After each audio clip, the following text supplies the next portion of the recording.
అందరికీ నమస్కారం. The news Telugu ground report 2026కి స్వాగతం.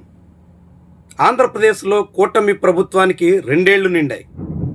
ఇక ఇప్పుడు ప్రభుత్వ తీరు పట్ల, చంద్రబాబు పవన్ కళ్యాణ్ సారథ్యంలోని కూటమి పాలన పట్ల ప్రజల్లో ఎలాంటి అభిప్రాయం ఉంది, రాష్ట్ర వ్యాప్తంగా జిల్లాల వారీగా నియోజకవర్గాల వారీగా ఎక్కడెక్కడ ఎలాంటి పరిస్థితి ఉంది, ఇలాంటి అనేక విషయాల మీద the news Telugu ground report చేయబోతుంది. అందులో భాగంగా తొలి రోజు రాష్ట్ర వ్యాప్తంగా ఆయా పార్టీల పరిస్థితి ఏంటి, కూటమి పక్షాల బలాలేంటి, బలహీనతలేంటి, వైఎస్ఆర్సీపీ విపక్షంలో ఉన్న పార్టీకి ఇప్పటికీ కొనసాగుతున్న బలహీనతలేంటి, ఆ పార్టీకి ఇప్పుడు బలంగా మారిన అంశాలేంటి, ఈ విషయాల గురించి చర్చిద్దాం. ఇక రాబోయే రోజుల్లో ప్రతిరోజు సాయంత్రం 6 గంటలకి రోజుకొక ఎపిసోడ్ చొప్పున మనం రిలీజ్ చేయబోతున్నాం.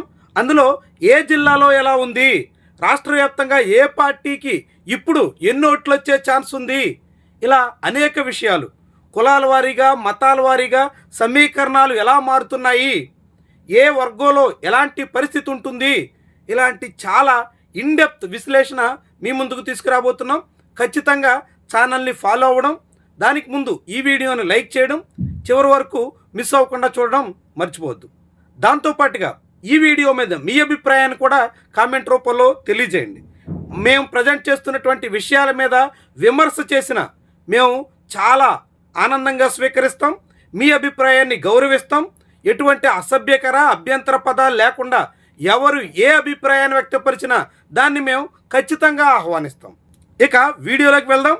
ఈరోజు వీడియోలో మొదట కూటమి పక్షాలకు సంబంధించి ఇప్పటికీ ఉన్నటువంటి బలాలేంటి, ఆ పార్టీకి 2 ఏళ్ల పాలన తర్వాత కొనసాగుతున్నటువంటి సానుకూల అంశాలేంటి తెలుసుకుందాం. అందులో ముఖ్యమైనది అధినేతల మధ్య సఖ్యత.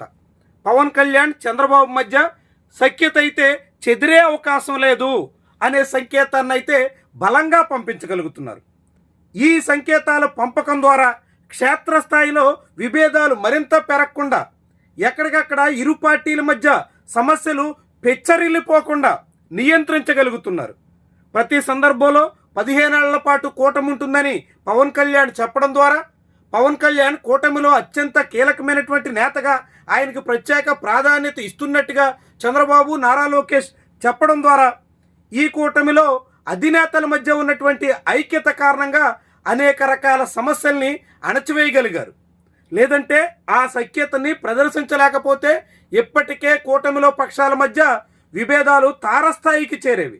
వాటన్నిటినీ నియంత్రించడంలో ఈ సఖ్యత చాలా బాగా కూటమికి మేలు చేస్తుందని చెప్పొచ్చు. దాని తర్వాత ఫ్రీ బస్, అన్నా క్యాంటీన్ వంటి కొన్ని పథకాలు ప్రభుత్వానికి సానుకూలతను తీసుకొస్తున్నాయి. పెన్షన్లు చెప్పినట్టుగా పెంచడం, దాంతోపాటుగా ఫ్రీ బస్ వంటి పథకాలు అమలు చేయడం, అన్నా క్యాంటీన్ వంటివి పట్టణాల్లో అన్ని నియోజకవర్గాల్లో అందుబాటులో తీసుకురావడం, ఇవన్నీ ప్రభుత్వానికి సానుకూలతను పెంచాయి. ముఖ్యంగా ప్రభుత్వం ఇలాంటి పథకాల ద్వారా ఎంతో కొంత ప్రయోజనం చేకూరుస్తుంది. ప్రభుత్వం ఆర్థికంగా అనేక రకాలుగా సతమతమవుతున్న కొన్ని స్కీమ్స్ అయినా చేయగలుగుతుంది అనే అభిప్రాయానికి ఈ స్కీమ్స్ ప్రభుత్వానికి చాలా మేలు చేస్తున్నాయని చెప్పొచ్చు. పెన్షన్ల పెంపుదల, ఆ పెంచిన పెన్షన్లన్నీ కూడా ఇన్ టైంలో ఆదివారం 1వ తారీఖు వస్తే శనివారం ముందు రోజే పంచేటువంటి ప్రక్రియ, దాంతోపాటుగా ఫ్రీ బస్, అన్నా క్యాంటీన్ ఇలాంటివి కొన్ని అయితే ప్రభుత్వానికి బాగా తోడ్పడుతున్నాయి. దాని తర్వాత ఆంధ్రప్రదేశ్లో ఇన్వెస్ట్మెంట్స్ రాబోతున్నాయి, కొత్త పరిశ్రమలకు అవకాశాలు వస్తున్నాయి అనే ఒక వాతావరణం అయితే కూటమి ప్రభుత్వం కల్పించగలిగింది. గూగుల్ డేటా సెంటర్, దానివల్ల మేలా కీడా, దాని మీద అనేక రకాల అభిప్రాయాలు ఉండొచ్చు.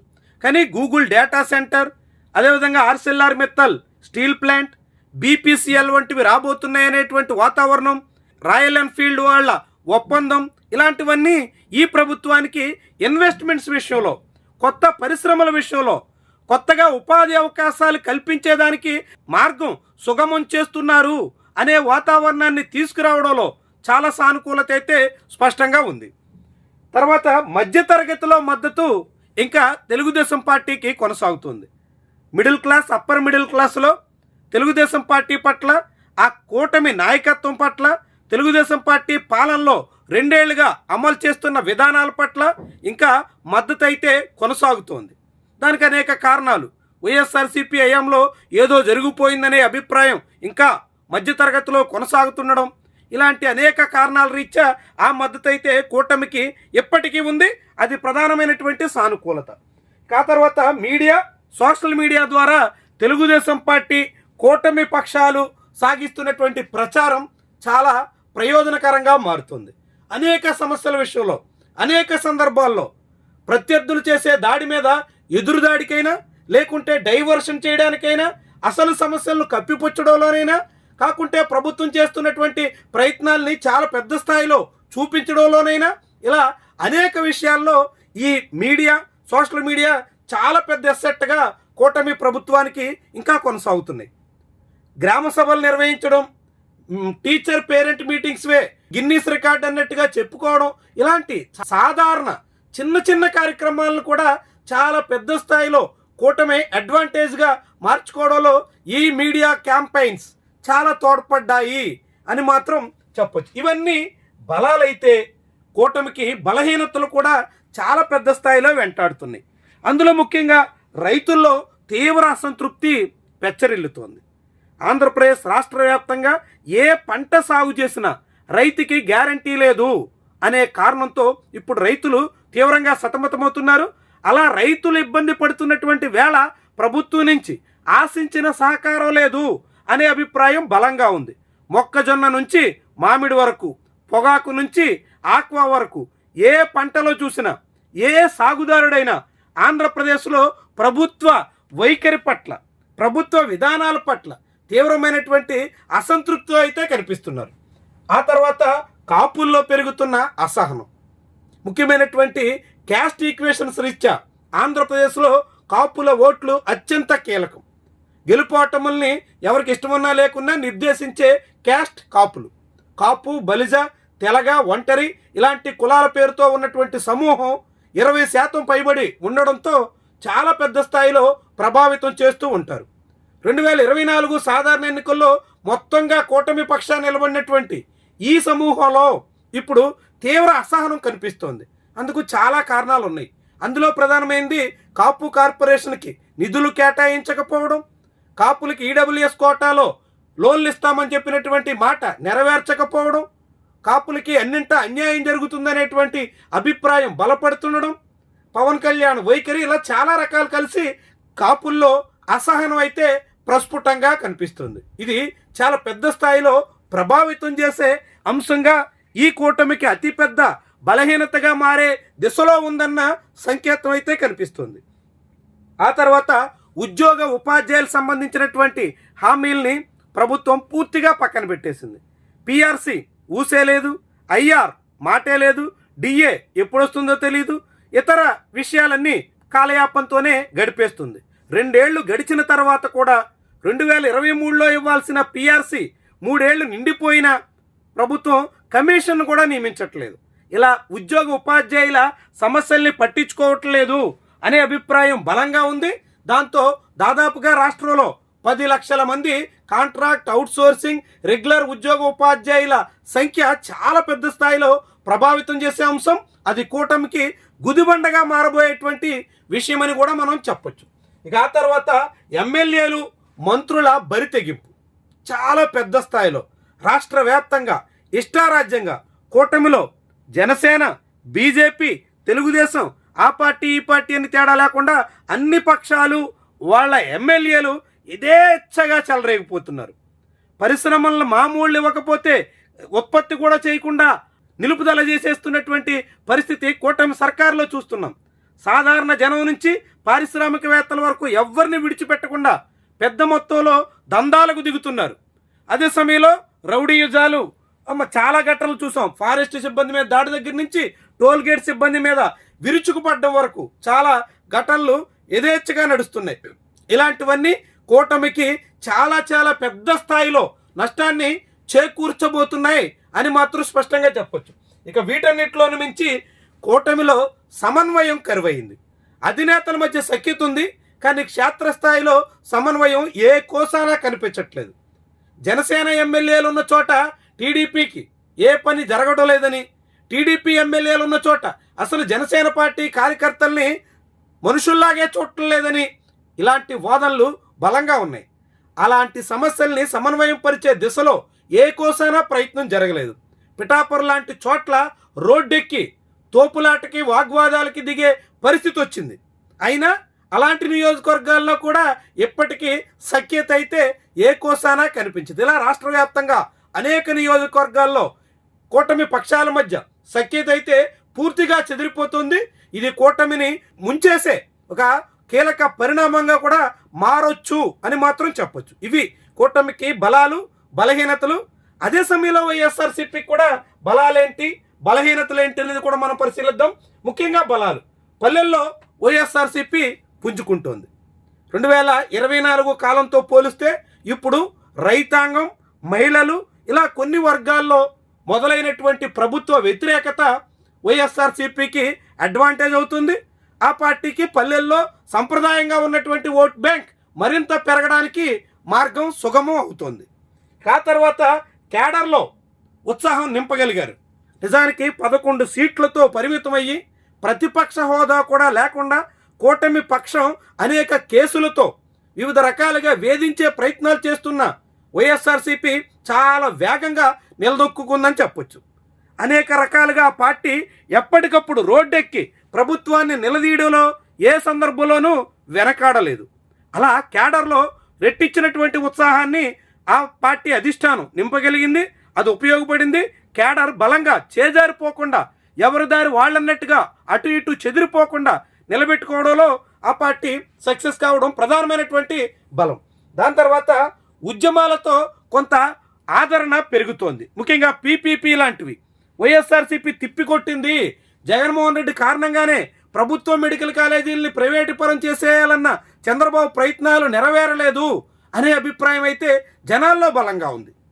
ఇతర కొన్ని సందర్భాల్లో ప్రభుత్వం అనేక ప్రయత్నాలు చేస్తున్నప్పటికీ వైఎస్ఆర్సీపీ అధిష్టానం, ఆ అధినేత ముందుకొచ్చి చేసేటువంటి ప్రయత్నాలు, ఆ పార్టీ నిర్వహించేటువంటి కార్యక్రమాలు, వీటన్నిటి ద్వారా ప్రభుత్వం మీద ఒత్తిడైతే తీసుకురాగలిగారు. పొదుల్లో పొగాకు కొనుగోలు కేంద్రం దగ్గర, బంగారుపాళ్యంలో మామిడి రైతుల కోసం, గుంటూరులో మిర్చి రైతుల కోసం ఇలా జగన్మోహన్ రెడ్డి వివిధ సందర్భాల్లో చేసినటువంటి పర్యటనల ద్వారా అక్కడ ఉన్నటువంటి స్థానికుల్లో ఆదరణ అయితే పెంచుకోగలిగారు. దాని తర్వాత జగన్ చరిష్మా, ఎప్పటికీ జగన్ ఇమేజ్ అయితే కొనసాగుతోంది. ఆంధ్రప్రదేశ్లో నాయకుల వారీగా గ్రాఫ్ చూస్తే, ఇండివిజువల్గా ఒక్కొక్క నాయకుడి చరిష్మా లెక్కిస్తే, జనాల్లో సర్వే చేసినప్పుడు నేటికి అగ్రస్థానంలోనే జగన్మోహన్ రెడ్డి ఉన్నారు. అది ఆయన వ్యక్తిగత ఇమేజ్గా మనం చెప్పాల్సి ఉంటుంది. ఆ ఇమేజ్ ఇంకా కొనసాగుతుండడమే కీలకమైన అంశంగా మనం చూడాల్సి ఉంటుంది. ఇక చివరిగా పెరుగుతున్న ప్రభుత్వ వ్యతిరేకత కూడా వైఎస్ఆర్సీపీకి చాలా పెద్ద బలం. సహజంగా ఎప్పుడైనా విపక్షంలో ఉన్నటువంటి వాళ్ళకి అధికార పక్షం చేసే తప్పిదాలే ఆయుధాలు అవుతాయి. అలాగే అధికార పార్టీ చేసినటువంటి నిర్వాహకాల మూలంగా హామీలు అమలు చేయకపోవడం, రైతాంగాన్ని పూర్తిగా విస్మరించడం, మహిళల విషయంలో నిర్లక్ష్యం సాగుతూ ఉండడం, ఇవన్నీ వైఎస్ఆర్సీపీకి అడ్వాంటేజ్గా మారుతున్నాయి. ఇవి ఆ పార్టీకి బలాలు. ఇక బలహీనతలు చూస్తే, ఆ పార్టీ నిర్మాణం మీద ఇప్పటికీ పూర్తి అశ్రద్ధ. ఎటువంటి ప్రయత్నం చేసిన దాఖలాలు లేవు. క్షేత్రస్థాయి నుంచి పార్టీని నిర్మించాలని రకరకాల ఐడి కార్డులు అవి ఇవి విధానాలు తీసుకొచ్చినప్పటికీ పార్టీ నిర్మాణం అయితే నేటికి అంతంత మాత్రమే. అత్యంత క్లిష్టమైన సందర్భాల్లో పార్టీని నిర్మాణం ద్వారా నిలబెట్టుకునే అవకాశం ఉంటుందని తెలిసిన ఒకసారి చేతులు కాల్చుకున్న ఆ పార్టీ నాయకత్వంలో మాత్రం మార్పు లేదు. ఇక తర్వాత మధ్యతరగతికి దగ్గర కావలేకపోవడం, ఇప్పటికీ మధ్యతరగతిలో కూటమికి ఆదరణ కొనసాగుతుండడానికి వైఎస్ఆర్సీపీ నిర్వాహకమే కారణం. ఈ పార్టీ నాయకత్వం మధ్యతరగతికి చేరువు కావడం ఎలా, మధ్యతరగతిలో బలం పెంచుకోవడం ఎలా, మధ్యతరగతిని అంతో ఎంతో తమ వైపు మళ్లించుకోవడం ఎలా, ఇలాంటి దాని మీద ఇప్పటి వరకు శ్రద్ధ పెట్టిన దాఖలాలు లేవు. అలాంటి ప్రయత్నాలు, కార్యక్రమాలు చేయడంలో ఏమాత్రం చిత్తశుద్ధి చాటుకోలేకపోయింది. అందుకే ఇప్పటికీ మధ్యతరగతిలో చాలా చాలా బలహీనంగా ఆ పార్టీ కనిపిస్తుంది. తర్వాత జన్జీ వైపు ఎటువంటి దృష్టి పెట్టల. 2024లో తొలిసారి ఓట్లు వచ్చినటువంటి ఓటర్లలో 70 నుంచి 80% మంది జగన్మోహన్ రెడ్డికి వ్యతిరేకంగా ఓటేశారు. చాలా క్లియర్గా కొత్త ఓటర్లు ఆనాడు ప్రభుత్వానికి వ్యతిరేకంగా ఉన్నారు. అలాంటి జన్జీ ఓటర్ల మీద వాళ్ళని ఆకర్షించే ప్రయత్నాల మీద ఎప్పటి వరకు వైఎస్ఆర్సీపీకి దృష్టి పెట్టినటువంటి దాఖలాలే లేవు. ఎందుకంటే కొత్త ఓటర్లని ఆకర్షించడం, యువతను తమ వైపు మళ్లించుకోవడం, ఇలాంటి విషయాల మీద ఆ పార్టీకి ఇంతవరకు ప్రయత్నం చేసిన ఆనవాళ్ళు కూడా కనిపించు. తర్వాత ప్రభుత్వ వ్యతిరేకత ఖచ్చితంగా తమను గెలిపించేస్తుందని, ప్రభుత్వ వ్యతిరేకత పెరుగుతుంది కాబట్టి అదే తమకు అధికారాన్ని కట్టబెట్టేస్తుందని, తామే ఆల్టర్నేటివ్గా జనం మళ్ళీ తమనే ఆదరిస్తారని, ఇలాంటి అతి విశ్వాసం అయితే ఆ పార్టీలో కొట్టొచ్చినట్టు కనిపిస్తోంది. అధినేత దగ్గర నుంచి క్షేత్రస్థాయి కార్యకర్త వరకు ఇంకేముంది, మాదే అధికారం, మేమే మళ్ళీ అనేటంత ఒక ధీమా అయితే ప్రస్ఫుటంగా కనిపిస్తుంది. ఇది 2023 చివరి వరకు, ఇంకా చెప్పాలంటే 2024 ఆరంభంలో కూడా ఆ పార్టీలో ఉండింది. ఏదేమైనా మళ్ళీ జగనే వస్తారు అన్నట్టుగా ఆ రోజుల్లో వైఎస్ఆర్సీపీ శ్రేణులు కనిపించేటట్టు వాళ్ళు. ఇప్పటికి కూడా అలాంటి అతి విశ్వాసం, చాలా అతి నమ్మకం ఆ పార్టీలో ప్రబలంగా ఇంకా కొనసాగుతుంది. ఇది చాలా ప్రమాదకరం. ఎందుకంటే ఎన్నికల నాటికి ఏమవుతుందో, ఎలా మళ్ళుతుందో, ఏ క్షణంలో ఎలా, ఏ ఘటనతో ఎలా తారుమారవుతుందో ఎవరికి రాజకీయాలు అంతు పొంతు ఉండదు అనే విషయాన్ని ఆ పార్టీ నాయకత్వం గుర్తెరగాలి. చివరిగా ప్రజలకు దూరంగా అధినేత తీరు. ఇప్పటికీ అధికారంలో ఉన్న 5 ఏళ్ళు ప్రజలకి దగ్గర కాలేకపోయారు. ప్రజలతో పూర్తిగా సంబంధాలు తెంచేసుకున్నారు. జగన్కి జనానికి మధ్య బంధం, ఆ వారధి తెగిపోయిందన్న అభిప్రాయం బలంగా ఉండింది. ఆ పార్టీ నాయకత్వం కూడా అంగీకరించింది. కానీ 2 ఏళ్లలో కూడా ఆ పార్టీ దాన్ని సవరించుకోవడానికి, జనానికి చేరువ కావడానికి వైఎస్ఆర్సీపీ అధినేత ఎటువంటి ప్రయత్నాలు చేయలేదు. 2 ఏళ్లలో జనం ముందుకెళ్ళినటువంటి సందర్భాలు చూస్తే వేళ్ల మీద లెక్కించేయచ్చు. అప్పుడప్పుడు కొన్ని శుభకార్యాల పేరుతో అక్కడక్కడికి వెళ్ళి వేదికల దగ్గర కనిపించడం మినహా జనాల్లోకి వెళ్ళి జనాలతో మాట్లాడి చివరికి తన పార్టీ కార్యకర్తలతో అదుగో మాట్లాడుతూ అని ముహూర్తాలు పెట్టి, సంక్రాంతి అన్నారు, ఉగాది అన్నారు, మరోటి అన్నారు, అలా డేట్స్, పండగల పేర్లు మార్చుకుంటూ, డెడ్ లైన్లు మార్చుకుంటూ వచ్చారే తప్ప జనాలతో మమేకం అవ్వడానికి ఎప్పటికీ జగన్మోహన్ రెడ్డి సిద్ధం కాలేదు. ఇది ఆ పార్టీకి తీరని నష్టం చేకూర్చే విషయం.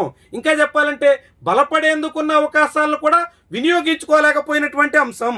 అందుకే ఆ పార్టీకి ఇదొక పెద్ద బలహీనతగా కొనసాగుతుందని మాత్రం మనం చెప్పొచ్చు.